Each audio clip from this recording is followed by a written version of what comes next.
One warm summer day, it began to rain steadily in Moomin Valley. It was too wet to be out of doors.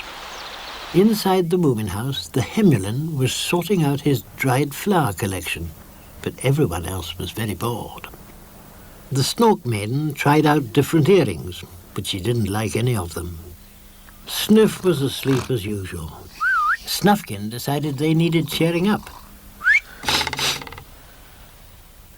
"Let's play blind man's buff," he suggested. "We must try to be quiet, though," said Moomintroll, "because Papa is upstairs in his study, writing his memoirs." Sniff began to count. 1, 2, 3, 4, 5, 6, 7, 8, 9, 10, 100. "Coming!"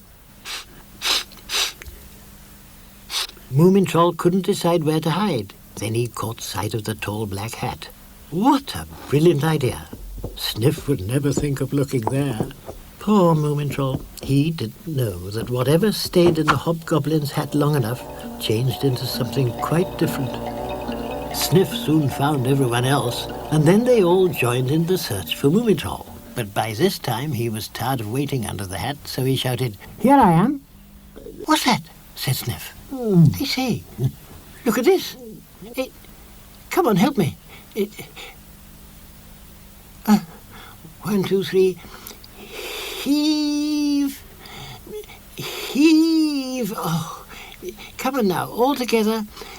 Heave! Oh!" The Moomins were horrified. Who was this stranger? They didn't know it was really Moomintroll who'd been changed by the hat. "Who's that?" said the Snork Maiden. Moomintroll thought they were only pretending, so he said, "I'm the King of California." "And I'm the Snork Maiden," said the Snork Maiden. "I'm Sniff," said Sniff. "I'm Snufkin," said Snufkin. "Oh, gee, how boring you all are," said Moomintroll. "Couldn't you make up something funnier? Now, let's go outside. It ain't raining no more." Outside, the Hemulin was very surprised to see what he thought was a newcomer. "Who's that, then? Is he going to live here?" asked the Hemulin. "That's for Moomintroll to decide," said Sniff. "I wonder where he's got to. Do you know him?" he asked the King of California.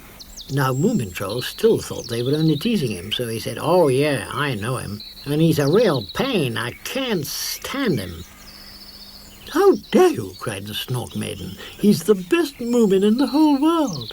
"Is that so?" said Moomintroll. "I reckon he's real screwy." "Oh, you ugly old king," said Sniff. And before Moomintroll realized it wasn't just a game, he found himself underneath a pile of flailing paws and tails.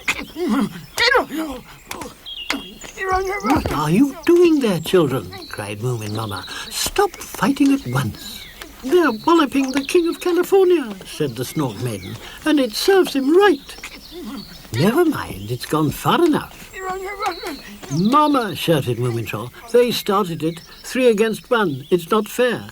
"I quite agree," said Moomin Mama. "But who are you, my little beast?" "I'm me," cried the unhappy Moomintroll. "Oh, please, it isn't funny anymore. I really am Moomintroll. Look carefully at me, Mother. You must know your own Moomintroll." Moomin Mama looked into his frightened eyes. "Yes, you are my Moomintroll," she said. And at once he changed back into himself again. "It's all right now, my dear," said Moomin Mama. "You see, I shall always know you." Afterwards, Moomintroll and Snufkin tried to understand what had happened.